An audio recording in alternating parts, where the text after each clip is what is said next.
கடகராசிக்காரர்களுக்கெல்லாம் இந்த சுக்கிர பயிற்சி என்ன தரப்போகிறது? உங்களுக்கு இப்பொழுது 10ஆம் வீட்டிற்கு வருகிறார். உங்கள் ராசிக்கு 4, 11 கூடிய சுக்கிரன்கிறது பார்த்தீங்கன்னா உங்களுக்கு தொழில் ஸ்தானத்தில் இருக்கிறதுனால உங்களுக்கு 10ஆம் வீட்டு சுக்கிரன் என்பது தொழிலை கெடுக்கக்கூடிய அமைப்புகளாக செய்கிற வேலையில் பாதகாதிபதி சுக்கிரன் உட்காரும்போது பெண்களால் பிரச்சனை வரும். கடகராசிக்காரர்கள் பெண்களால் மட்டும்தான் பிரச்சனை வரும். ரொம்ப ஜாக்கிரதையாக இருங்க. ஏன் அது எப்படி பெண்களால் பிரச்சனை வரும்?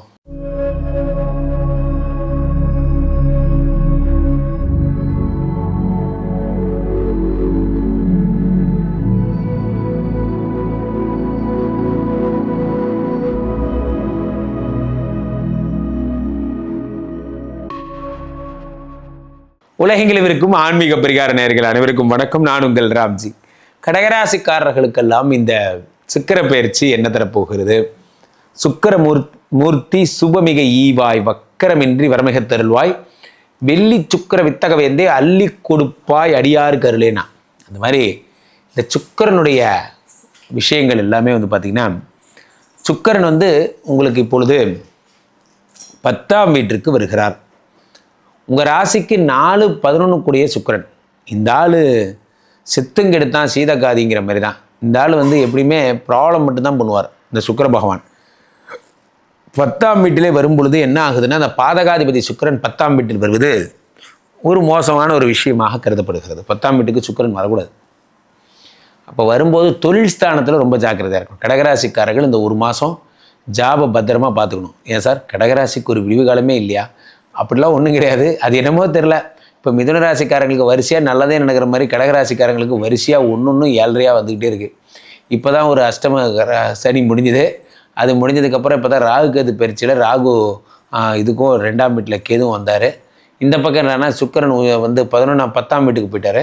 10ஆம் வீட்டு சுக்கிரன்கிறது பார்த்திங்கன்னா உங்களுக்கு தொழில் ஸ்தானத்தில் இருக்கிறதுனால உங்களுக்கு 10ஆம் வீட்டு சுக்கிரன் என்பது தொழிலை கெடுக்கக்கூடிய அமைப்புகளாக இருக்கும். ஜாப்லேயே ப்ராப்ளம் வரும். அதான் ரொம்ப முக்கியமாக பார்க்கணும். ஸோ அப்போ செய்கிற வேலையில் பாதகாதிபதி சுக்கிரன் உட்காரும்போது பெண்களால் பிரச்சனை வரும். கடகராசிக்காரர்கள் பெண்களால் மட்டும்தான் பிரச்சனை வரும். ரொம்ப ஜாக்கிரதையாக இருங்க. ஏன் அது எப்படி பெண்களால் பிரச்சனை வரும்? சார் நீங்கள் ஏதோ ஒன்று சொல்ல போவீங்க. உங்களுக்கும் ஒரு என்றைக்குமே ஆப்போசிட் ஜெண்டருக்கும் அட்ராக்ஷன் வர்றதுக்கும் வாய்ப்பு இருக்குது. ஆப்போசிட் ஜெண்டருக்கும் உங்களுக்கும் ஈகோ வர்றதுக்கும் வாய்ப்பு இருக்குது. இது ரெண்டுமே வன்முறை மாதிரி இருமுனை கத்தி. இது ஒரு பெண் லேடி ஒர்க்கர் உங்களோட ஒர்க் பண்ணுறாங்கன்னா எய்தர் நீங்கள் அவங்களோட அட்ராக்டிவ் ஆகி ஒர்க் பண்ணுவீங்க, அல்லது உங்களுக்குள்ள ஈகோ வந்துடும். நீ என்ன எனக்கு சொல்கிறது, நான் என்ன உனக்கு கேட்குறதுன்னு. ஒன்று அவங்களுக்கு வந்துடும், இல்லை உங்களுக்கு வந்துடும். அப்படி உங்கள் ஆஃபீஸில் பாஸி இருக்காங்க. என்றைக்குமே ஒன்று புரிந்து கொள்ளுங்கள் நண்பர்களே.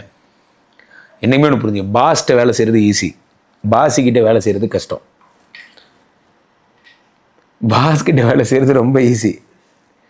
பாஸ் பெண்ணான்ற போடா அப்படின்ட்டு போயிடுவார், அவ்வளோதான். பாஸ்க்கு அறிவு கிடையாது, பாஸிக்கு அறிவு அதிகம். அதான் பிரச்சனை. அது என்ன அப்படின்னா, ஆண்கள் இப்படி ஸ்கொயராக திங்க் பண்ணுவாங்க. ப்ராப்ளம் முடிஞ்சுது, அடுத்த ப்ராப்ளம் முடிஞ்சுது, அடுத்த ப்ராப்ளத்தை பற்றி யோசிப்பாங்க. இது முடிஞ்சு இல்லை சரி தூக்கி விடு, அவ்வளோதான். ப்ராப்ளமாக யோசிப்பாங்க. பெண்கள் என்ன பண்ணுவாங்க, ஒரு நாட்டு வச்சுப்பாங்க, ஒரு ரவுண்டு. இந்த நாட்டுக்கு ரீசன் கிடைக்கிற வரைக்கும் அந்த ரவுண்டு சுற்றிக்கிட்டே இருக்கும்.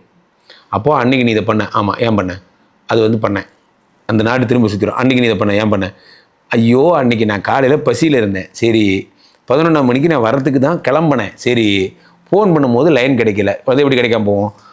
அது ஒரு கேள்வி வேறு கேட்பாங்க. அது ஏன் கிடைக்கலன்னா ஜாமர் போட்டிருப்பாங்கல்ல இங்கே, அதனால் கிடைக்கல. ஓஹோ அதனால தானா, சரி ரைட் விடு. அந்த ப்ராப்ளம் தீர்ற வரைக்கும் அந்த நாட்டு க்ளோஸே ஆகாது.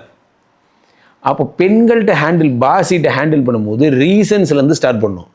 ஆக்சுவலாக என்ன ப்ராப்ளம்னா, நான் காலையிலே இதை பண்ணலான்னு நினச்சிட்டேன் மேடம், நான் வரும்போதே என்னாச்சுன்னா ஃபோன் பண்ணா மேடம், அப்போ பார்த்து என் ஃபோன் ஆஃப் ஆயிடுச்சு மேடம், அப்போ பார்த்து தான் என் ஒய்ஃபுக்கு உடம்பு சரியில்லைன்னு சொன்னா மேடம், அதை போய் அட்டன் பண்ணிட்டு வரதுக்குள்ளே இப்படி ஆயிடுச்சு மேடம். அப்படியா, சரி ரைட் ஓகே. இவங்களுக்கு இப்படி ஒரு பிக்சர் சொல்லணும். இப்படி ஆண்கள்கிட்ட அப்படி சொல்ல, இப்போ வரீங்களா வரேன்டா, அவ்வளோதான் நான் முடிஞ்சு.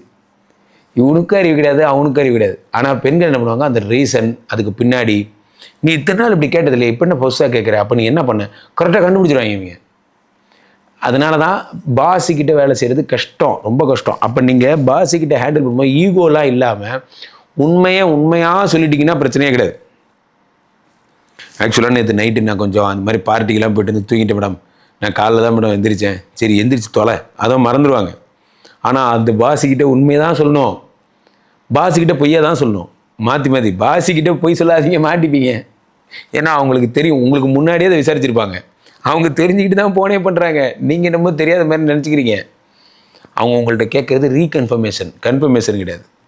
ஆல்ரெடி கன்ஃபார்ம் ஆனதுக்கப்புறம் தான் உங்களுக்கு ஃபோனே வந்துச்சு. உங்களுக்கு ஃபோன் வருதுன்னா விஷம் வருதுன்னு அர்த்தம். அதனால் ஆகா மாட்டிக்கிட்ட போல இருக்கே.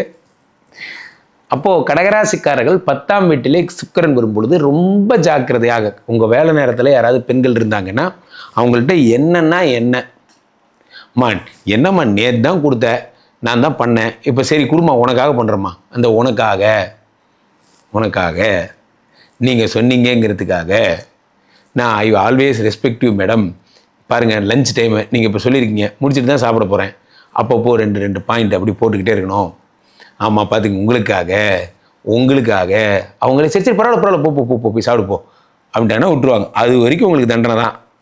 ஸோ அப்போது இவ்வளோதான் விஷயம். இது புரிஞ்சுக்கிட்டிங்கன்னா சுக்கிரன் உங்களை ஒன்றும் பண்ண மாட்டார். இதை பாருங்க நண்பர்களே, கிரகங்கள் 10ல் வந்து சுக்கிரனுக்கு வேறு வேலையே இல்லையா? உங்களை டென்ஷன் பண்ணுறதும் உங்களை டிஸ்டர்ப் பண்ணிகிட்டே இருக்கிறது தான் அவர் வேலையா? அவர் உங்களுக்கு டீச் பண்ணிகிட்டே இருக்கார், எப்படி வேலையில் செய்யணும், பெண்களை எப்படி கையாளணும், அதெல்லாம் சொல்லித்தரார். அது ஏன் சார் எங்கள் ராசிக்குன்னு நிறைய சொல்லி கொடுத்துட்டே இருக்கார். அது நீங்கள் சந்திரனோட ராசி இல்லையா? அதனால் நீங்கள் எது பண்ணாலும் என்ன ஆகுதுன்னா ரிஃப்ளெக்ட் ஆகுறீங்க. நீங்கள் ஒரு கத்தி மாதிரி, நீங்கள் ஊடகம் மாதிரி, உங்கள் முன்னாடி நின்னா அப்படி 10 இடத்துல உங்கள் முகம் தெரியுது. அந்த மாதிரி எந்த கிரகம் வந்து உங்களை பண்ணாலும் உங்களுக்கு உடனே ரியாக்ஷன் ஆகுது. அதான் ப்ராப்ளம். உங்கள் ரொம்ப பச்சை உடம்பு, உங்களுக்கு எந்த மாத்திரை கொடுத்தாலும் வேலை செய்யுது, அதான் பிரச்சனை. அப்போது உங்களுக்கு சுக்கிரன் 10ஆம் வீட்டில் வரும்பொழுது பெண்களிடத்தில் ஜாக்கிரதையாக இருக்கணும். நான் சொல்கிறது தப்பாக சொல்லலை, நீங்கள் வந்து உங்களுடைய உறவு முறையில் தப்பாக சொல்லலை. 10ஆம் இடத்திலே சுக்கிரன் பாதகாதிபதி வரும்பொழுது தொழில் கெட்டு போகிறதுக்கான எல்லா விஷயமும் நடக்கும். சார் நான் அனுபவத்தில் சொல்லுகிறேன். ஏதாவது ஒரு வீட்டில் போயிட்டு ஒரு பிஸ்னஸ் பேசுகிறீங்க, ஒரு காரியம் நடக்கணும் உங்களுக்கு அப்படின்னா, அந்த வீட்டில் சார் உட்காந்துருப்பார், அந்த மேடம் உட்காந்துருப்பாங்கன்னா அடிக்கடி அந்த மேடத்துக்கு கண்ணை பார்த்து பேசுங்க. அவங்கள்ட்ட ரைட்டு தானே மேடம், நான் சொல்கிறது கரெக்டு தானே என்று சொல்லிக்கொண்டே இருந்தால் அவங்க ஓகேட்டாங்கன்னா ஓகே. அல்லாமல் நீங்கள் அவங்க ஒரு ஆளுன்னு மதிக்காமல் நீங்கள் இவர்கிட்டயே ஓகே பண்ணி 10 தடவை ஓகே பண்ணாலும் நாட் ஓகே, அவ்வளோதான். இவங்கள்ட்ட அதான் முக்கியம். ஒரு அழகான கதையோட இந்த பதிவை தொடரணும்னு நினைக்கிறேன். இப்படி தான் நான் என்ன பண்ணியிருந்தேன், ஒரு திருவள்ளூர் கோயில், வீரராக பெருமாள் கோயில், அந்த கோயிலுக்கு போயிருக்கேன். எனக்கு குழந்தை இல்லை, வேகமாக சொல்லிடுறேன், ஒரு 10 வருஷத்துக்கு முன்னாடி. அப்போது என் ஒய்ஃப் சொல்கிறா, 3 அமாவாசை அப்போது இந்த வீரராகூர் கோயிலுக்கு போனீங்கன்னா, திருவள்ளூர் கோயிலுக்கு போனால் குழந்தை பிறக்கும்னு சொல்கிறாங்க. முதல் அமாவாசை சிந்து போயிட்டு வந்துட்டா, என் மனைவியை சொல்கிறேன். 2வது அமாவாசை நான் போகிறேன். போகும்போது பார்த்தா ஒரு 10 பேர் தான் இருந்தான் கூட்டம். நான் இதுக்காக கம்பெனி யூனிஃபார்மெல்லாம் மாற்றிட்டு, நான் சொல்கிறது 10 வருஷம் முன்னாடி, அப்போ ஒரு இடத்துல வேலை பார்த்துட்டு இருந்தேன். அப்போது அந்த இடத்துல யூனிஃபார்ம்லாம் கழட்டிட்டு வெள்ளை கலர் சட்டை போட்டுட்டு வேஷ்டி கட்டிட்டு போயிருந்தேன். அப்போது 10 பேர் தான் க்யூவில் இருந்தான். அப்போ நான் ஒய்ஃபுக்கு ஃபோன் பண்ணி, என்ன சிந்து இப்படி சொல்கிறியே, இதுவே ஒரு கூட்டம்னு நினச்சேன், நான் சீக்கிரமாக வந்துட்டேனே, எனக்கு மத்தியானம் 3 மணிக்கு தான் வேலை, சீக்கிரமாக வந்துட்டேனே அப்படின்னு நான் கேட்குறேன்.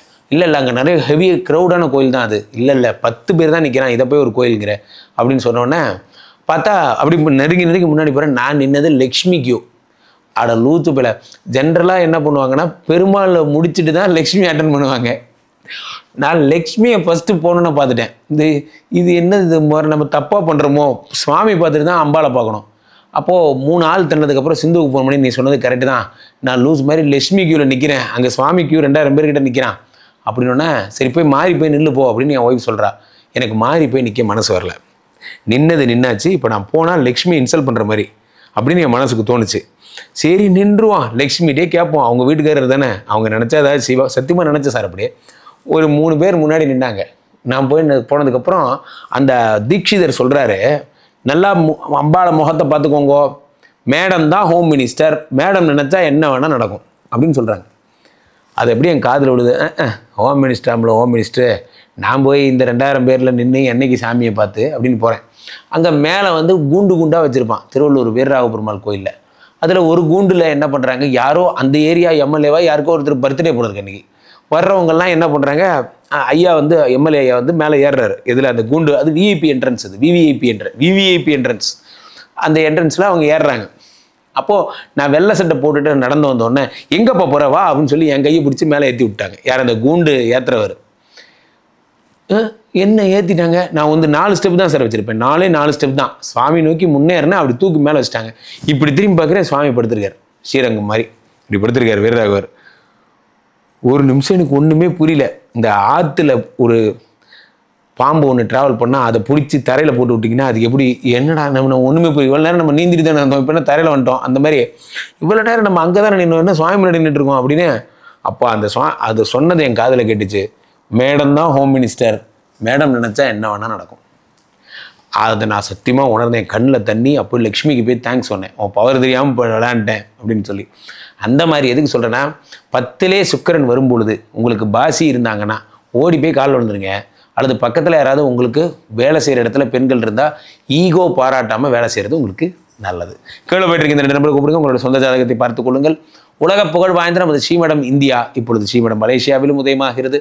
மலேசியாவில் இருப்பவர்கள் வாரம் என்னை சந்திக்கலாம். வாரம் வருகிறேன். மலேசியாவில் இருப்பவர்கள் டைரக்ட் அப்பாயின்மெண்ட் புக் பண்ணிக்கோங்க, என்னை சந்தியுங்கள். மீண்டும் ஒரு நல்ல பதிவில் சந்திப்போம். நன்றி, வணக்கம்.